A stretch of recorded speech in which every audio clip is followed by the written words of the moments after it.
So here over the next hour, it's going to be upbeat. You're going to see these new ideas, actually 7 different areas, ranging from AI-enabled ultrasound, which helps us figure out which pregnancies are high risk.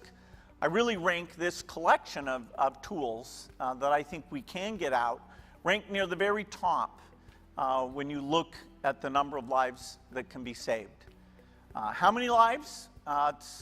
If we deploy them, it's over 1,000 lives every day.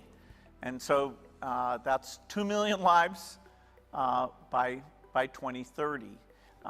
We should take this knowledge, we should take these very low-cost tools and do our best to get them out there into the world, so even in those fragile times during pregnancy and the first few weeks, that more kids survive and grow up to live healthy, productive lives.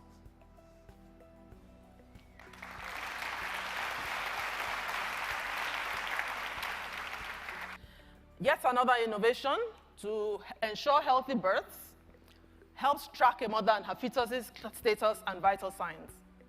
In a high-income medical facility, it's standard care to use monitors to check on the mother and her fetus during labor and delivery. They measure things like the oxygen saturation, the heart rate of both the mother and the baby, and contractions. The typical monitors used are costly.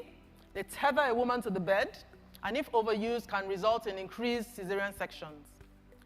Conversely, in low and middle-income country settings, these sensors are rarely used, making it difficult to identify risks and give women the care they need. But new innovations like this intrapartum sensor are low cost, wearable, and not confined only to tertiary care facilities. They can be printed at scale, use Bluetooth to communicate, and integrate maternal and fetal data to provide a complete picture of how labor is progressing. And even though they look really, fantastic and space age, they are actually things that can be used anywhere. Especially where births are shifting from homes to facilities, these help my colleagues and me understand which women may need referral to a higher level of care.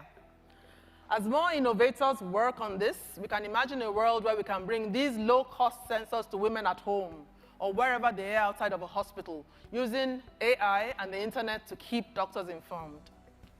It's inspiring to see new tools in research and testing that could have a huge impact on keeping mothers safe during childbirth. That is a world that excites me, and that is a world that mothers deserve.